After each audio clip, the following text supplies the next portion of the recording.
गोरखपुर मुस्लिम राष्ट्रीय मंच द्वारा मतदाता जागरूकता कार्यक्रम के अंतर्गत गोरखपुर में आयोजित कार्यक्रम में संकल्प लिया गया। भाजपा जिताओ, अखंड भारत बनाओ, विश्वगुरु कहलाओ, खुशहाल हिंदुस्तान पाओ, हम आप मेरी बहनें सुरक्षित पाओ। मुस्लिम राष्ट्रीय मंच सुनिश्चित करता है कि जीत 100% भाजपा की है, क्योंकि सरकार की किसी योजना में किसी धर्म, जाति, समुदाय, संप्रदाय के साथ कोई भेदभाव नहीं हुआ। ये बात मुस्लिम राष्ट्रीय मंच के राष्ट्रीय संयोजक ठाकुर राजा रईस ने कही। मोहम्मद फैज खान ने कहा कि मोदी योगी राज ने उत्तर प्रदेश और भारत विकास के नित नए सोपान तय कर रहा है। कार्यक्रम में विशेष रूप से उपस्थित थे प्रांत संयोजक मोहम्मद याकूब अली, शेर अली खान, प्रधान सोहराब, मोहतरमा शीबा अंसारी, मोहम्मद वाजिक, शिबू, मोहम्मद वसीम, शमीम भाई, अब्दुल हफीज, रियाज खान, अब्दुल्ला खान, अयूब खान, मोहम्मद असलम, मोहम्मद शोएब अमीन, मोहम्मद सोहेब, अकरम खान, सैयद आदिल अहमद, नाजिया बानो, निशात बानो, आफरीन बानो, आसिया गोरखपुरी। गोरखपुर से EN दिल्ली की एक्सक्लूसिव रिपोर्ट। बिस्मिल्लाहिर्रहमानिर्रहीम रब्बि इश्रह ली सदरी व यस्सिर ली अमरी वहलुल उक़दतन मिन लिसानी यफ़क़हू क़ौली। बिरादरान हिंद, अस्सलाम वालेकुम रहमतुल्लाहि व बरकातहू। जय हिंद, भारत माता की जय। गोरखपुर गुरु गोरखनाथ की नगरी में आकर बहुत अच्छा महसूस हो रहा है और हम मुस्लिम राष्ट्रीय मंच के सभी सदस्य और पदाधिकारी ये निवेदन करते हैं कि सबका साथ, सबका विकास, सबका विश्वास के साथ नरेंद्र मोदी जी, योगी आदित्यनाथ जी चल रहे हैं। हम यदि उज्ज्वला योजना देखें तो लक्ष्मीबाई गई हो या फिर अमीना बेगम, सबको सिलेंडर दिया गया। अमीना बेगम को मुसलमान होने के कारण भगाया नहीं गया। इसी के साथ साथ आयुष्मान कार्ड योजना में रहीम खान और राम सिंह दोनों का बराबर से इलाज हुआ। यहाँ गुरु गोरक्षनाथ चिकित्सालय है, मैंने पता किया तो यहाँ मुस्लिम बहुत ज़्यादा संख्या में जाते हैं। वहाँ गुरु गोरखनाथ की कृपा से उन्हें वंचित नहीं किया जाता है। अभी हम मुबारकपुर से आ रहे हैं, आजमगढ़ से। मुबारकपुर के मुसलमानों ने बताया 90% मुसलमान रहते हैं मुबारकपुर में और 2000 मकान दिए गए हैं प्रधानमंत्री आवास योजना के तहत, 2.5 लाख रुपए। अभी मोदी जी का शासन है, कहते हैं सर्वे सर्वा है, मुसलमानों के दुश्मन भी हैं, ऐसा प्रचारित किया जाता है। चाहते तो बच्चों को फेल कर सकते थे, इंटरव्यू में कम मार्क्स दे सकते थे, रिटर्न में कम मार्क्स दे सकते थे, लेकिन इस साल 50 से ज़्यादा मुस्लिम लड़के लड़कियों ने UPSC क्लियर किया है, यानी कि वो कलेक्टर और SP, IFS जैसे बड़े बड़े अधिकारी बने हैं। इससे यही पता चलता है कि भेदभाव नहीं है। जो सुप्रीम है भारतीय जनता पार्टी के संगठन के, नरेंद्र मोदी जी देश के प्रधान हैं, उन्होंने स्पष्ट संदेश दे दिया है। जो लोग कहते हैं मुसलमानों के हाथ का खाना नहीं खाएंगे, ये कोई कहता है हिंदुओं के हाथ का नहीं खाएंगे, उन लोगों को स्पष्ट संदेश दिया। ईद में मेरे घर खाना नहीं बनता था, मेरे मुस्लिम भाई बहन खाना भेजते थे तो ईद में हम वही खाना खाते थे, वही सेवइयाँ खाते थे। इसका मतलब यही है कि भेदभाव किसी के साथ नहीं है। जो लोग ताजियादारी करते हैं, उन्होंने कहा मैं ताजिए के नीचे से भी जाता था।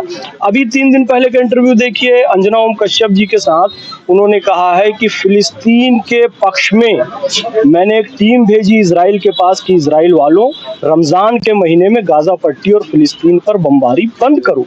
इन सब से क्या पता चलता है कि कट्टरपंथी लोग जो नरेंद्र मोदी जी के बारे में बात फैलाते हैं वो सारी बातें गलत है।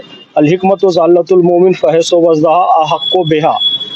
दुनिया में कहीं भी ज्ञान हो, उसे अपना ही खोया हुआ ज्ञान मानकर हासिल करना हर मुसलमान का हक है।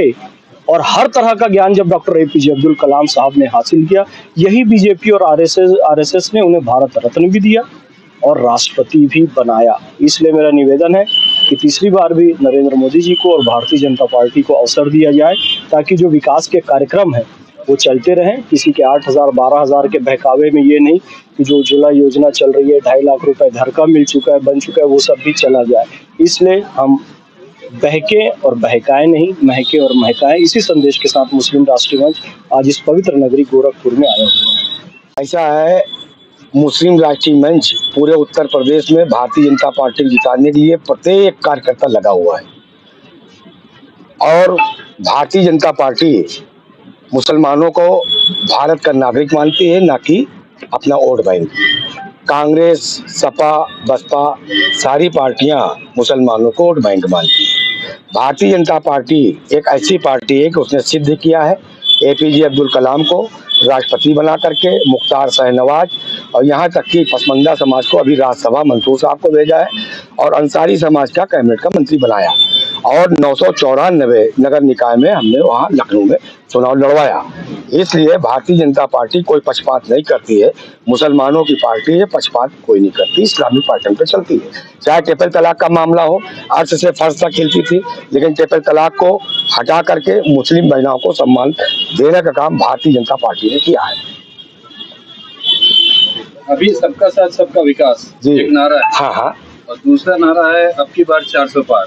ऐसा है, इन दोनों को किस तरह से आप देखते हम बता रहे हैं कि सबका साथ सबका विकास जब भारतीय जनता पार्टी बनी 80 में, जनसंघ के बाद जब कन्वर्ट हुई, तो उसका अंत्योदय यानी समाज में खड़ी पंक्ति का अंतिम व्यक्ति, जिसके आंसू आते हों, चीपड़ बहता हो, वस्त्र फटे हों और पैर की बेवैयां फटी हों, वो व्यक्ति मेरा साझीदार भागीदार होगा तो विकास सुनिश्चित होगा। तो आप समझ लो कहाँ पे खड़े हैं आप। बहुत पहले उसने कहा था। और रही बात 400 पार, मैं आपके चैनल के माध्यम से गारंटी दे के जा रहा हूँ, मैं राजनीतिक नहीं हूँ, सामाजिक संगठन में काम करता हूँ। सामाजिक संगठन है हमारा मुस्लिम राष्ट्रीय मंच, सरकार हम ही बनाएंगे गारंटी के साथ। अगर 2019 की बात करें और सेंट्रल की बात करें तो सेंट्रल गवर्नमेंट में किस मुस्लिम लीडर का रिप्रेजेंटेशन रहा है? ऐसा है, हम लीडर आपके पास थे, एक मुख्तार, एक शहनवाज, उनको भी एमजे अकबर को आप भूल गए शायद। मुख्तार अब्बास नकवी और शहनवाज को पूरा मौका दिया गया, वो नेतृत्व करते थे। जिला तो छोड़ो, किसी भी स्टेट में लीडरशिप डेवलप नहीं हुई। तब भारतीय जनता पार्टी ने अपना एक कॉन्सेप्ट को बदला, एमजे अकबर को लाए, साबिर अली को लाए और कई ऐसे नेता थे जिनको नेतृत्व दिया गया, वो लोग अभी भी नहीं ला पाए। इसलिए मुस्लिम राष्ट्रीय मंच उतरा है। हर व्यक्ति निर्माण से पहले व्यक्ति निर्माण का काम संगठन का है। इसलिए मुस्लिम राष्ट्रीय मंच प्रत्येक कार्यकर्ता को तैयार कर रहा है। जब उसका बौद्धिक स्तर ठीक होगा, उसका आचरण ठीक होगा, तो हम उसको भेज देंगे नेतृत्व करने के लिए। ये हमारे यहाँ की परंपरा है। बेसिकली आप पूरी मुस्लिम लॉबी को खड़ा कर रहे हैं फ्रंट लाइन में लाने की, मुख्य धारा में जी। आपका एक वीडियो वायरल हुआ था जब आप अयोध्या गए थे और जय श्री राम का नारा आप लगा रहे थे। अगर ये नजीर आप पेश कर रहे हैं तो आज के मुस्लिमों में ये क्या संदेश है? ऐसा है, कलाम पाक में भगवान राम या 1,24,000 नबी आए, ये कलाम पाक कह रही है, ये कलाम पाक कह रही है, हम नहीं कह रहे हैं। लेकिन 24-26 नबी आए, मुस्लिम नबी। लेकिन कलाम पाक जब कह रही है कि 1,24,000 नबी आए, तो उसमें राम भी है, शिव भी है। 1441 के पूर्व में जब यहाँ इस्लाम नहीं था, कहीं कुरान में यह नहीं लिखा है कि राम आए। देखिए जितने नबी आए हैं उनका जिक्र है, जिक्र है, बस हो गई बात।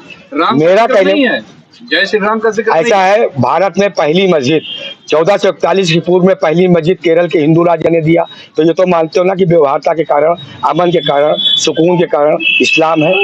जब सुकून की ठंडी हवा आती थी पूरब के हिंद से, तो कौन सी आती थी? यहीं से आती थी ना। जो सरजमी हमारे हुजूर सल्लल्लाहु अलैहि वसल्लम को सुकून देती हो, तो हमको आपको नफरत सरजमी दे ही नहीं सकती।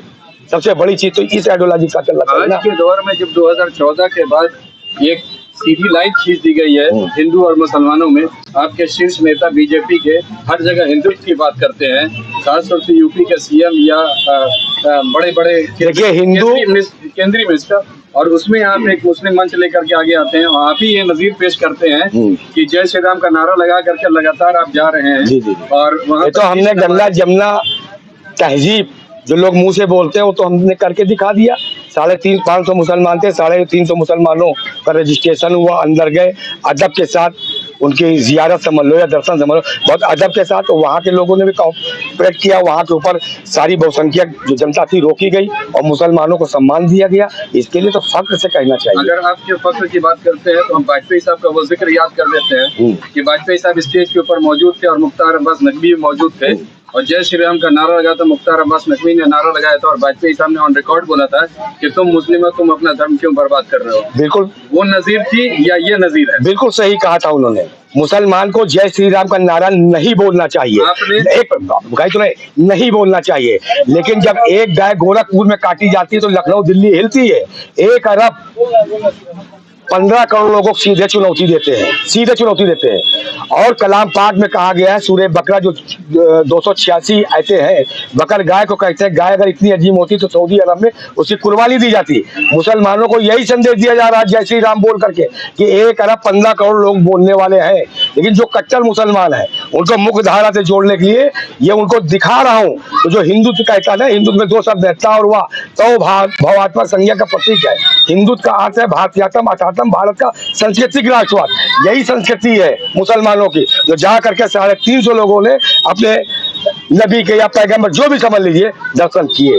और जब आपने सूरह बकरा का जिक्र किया, उत्तर प्रदेश के अंदर सबसे बड़ा बीफ एक्सपोर्टर कौन है? कौन बीफ एक्सपोर्टर कौन है? ये आप मानते हो कि अल्लाह के बिना पत्ता नहीं हिलता? या पहले मानते हो? पहले आप संप्रदाय से है? मैं जो पूछा उसका भी जवाब दो, सारे उत्तर मैं दे रहा हूँ। आप ये मानते हो कि इस पेड़ के नीचे बैठे हैं, बिना अल्लाह के पत्ता नहीं हिलता? मानते हो कि नहीं मानते हो? मानते हो कि नहीं मानते? इसका पहले जवाब दो तो उत्तर आ जाएगा। जो लोग गलत करेंगे उसको सजा अल्लाह देगा। एक्सपोर्टर कौन है बीफ का? सबसे बड़ा फैसला तो हो गया, जो लोग करेंगे उसकी सजा अल्लाह। एक्सपोर्टर कौन है? हम तो नहीं है, हमारा मुस्लिम पिंक मैं तो नहीं हूँ।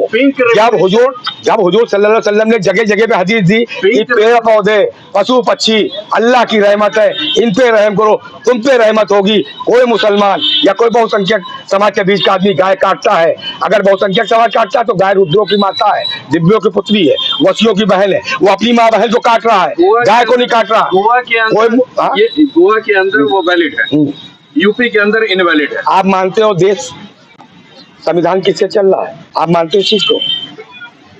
पूजा पाठ संविधान बदलने का कहाँ संविधान बदल रहा? और क्या? कोई ऐसा है, सुनिए, विपक्ष जो है संविधान को खिलौना समझता है। भारतीय जनता पार्टी, मुस्लिम राष्ट्रीय मंच के लोग उसको अपना ग्रंथ मानते हैं। जैसे मुसलमान अपना कलाम पाक को कुरान मानता है और ईसाई बाइबल को मानता है, इसी तरीके हम लोग उसको संविधान को अपना ग्रंथ मानते हैं, उसकी इज्जत करते हैं, क्योंकि देश न पूजा पाठ से चल रहा, न रोजा नमाज से चल रहा, देश चल रहा संविधान से। फिर हिंदुत्व की बात कहाँ से? संविधान में तो कहीं यार हिंदू तो मैं लिखा हुआ है, अभी डेमोक्रेसी लिखी हुई है मेरे भाई, मैंने अभी भी कहा आपके वो बात करते हैं कि हम हिंदू राष्ट्र बनाएंगे। हिंदुत्व राष्ट्र वो तो हो ही गया, बनाने क्या बात, कहने क्या बात है? हिंदुत्व राष्ट्र तो है कि किसने कहा नहीं है? भी इनडायरेक्टली आप हज करने जाते हैं, आप हज करने जाते हैं, जब आप हज करने राष्ट्रीय मुस्लिम जब आप हज करने जाते हैं तो आप हिंद के नाम से जाने जाते हैं, हिंदी आया है। और आप समझिए पहले से आइडियोलॉजी, डिस्कशन ये तो अलग एक बार हम आपके उससे बोल रहे हैं। तुर्किस्तान में जन्म लेने वाला व्यक्ति, हम पसीना नहीं छोड़ रहे हैं, हम दिमाग निकाल दो। तुर्किस्तान में जन्म, देखिए जो हिंदू एक बात कर रहे हैं, वही मैं कह रहा हूं, तुर्किस्तान में जन्म लेने वाला आदमी, पहले बात समझिए, वो प्रत्येक वहां का भौगोलिक नाम है तुर्किस्तान। हिंदुस्तान में जन्म लेने वाला व्यक्ति, प्रत्येक व्यक्ति का राष्ट्रीय भौगोलिक नाम है हिंदुस्तान। यहीं से कॉन्सेप्ट खत्म होता है। तर्क वितर्क करोगे दिन भर बोलूंगा मैं, शंका नहीं। आप जवाब ही नहीं दे पा रहे, क्यों नहीं दे रहा? पूछो। आप यही नजीर दे रहे हैं, जय श्री राम बोल करके। क्यों जय श्री राम बड़े फख्र से बोलते हैं? वो मेरे नबी है। जब यहाँ मुसलमान नहीं था 1441 के पहले, जब हमारे पूर्वज, हमारा आपका डीएनए एक था, बहुत फख्र से आपके चैनल से बोल रहा हूँ, वो मेरे नबी है। कर रहे हैं कि आप 1400 साल से इस्लाम की बात कर रहे हैं। हाँ, 1440 के पूर्व में, पहले सब सही करिए, 1440 के पूर्व जब इस्लाम नहीं था। ईसा अलैहिस्सलाम का हिंदू ईसा अलैहिस्सलाम कब आए? वो ईसा अलैहिस्सलाम, इब्राहिम अलैहिस्सलाम, आप जानते हो उनके जनाजे की नमाज तक नहीं पढ़ाई गई। कहाँ आप पढ़ो चक्कर में? पहले सुनिए, जिसकी जनाजे की नमाज नहीं पढ़ाई जाएगी, हाँ समझ लीजिए, नहीं माना जाएगा। नहीं, सवाल ही नहीं उठता, माना ही नहीं जाएगा। अरे अगर आप कट्टर हो तो आप नहीं मानोगे, मैं मानता हूं उनको। भाई मेरे महाराज मनु है, आपके आदम अलैहिस्सलाम है, मैं मानता हूँ। आप आदम अलैहिस्सलाम को मानो, मैं उनको मानता हूँ। कह रहे हैं कि हिंदू राष्ट्र की तरफ आप भी। अरे हिंदू राष्ट्र हो गया, आप गलत फहमी में हो। आप कहा देखो, एक नारे के साथ अपनी बात समाप्त करेंगे। भाजपा जिताओ, खुशहाल हिंदुस्तान बनाओ, खुशहाल हिंदुस्तान पाओ, अखंड भारत बनाओ और विश्व गुरु कहलाओ। हम आप मेरी बहनें सुरक्षित पाओ। यही से मैं अपनी बात समाप्त करूंगा।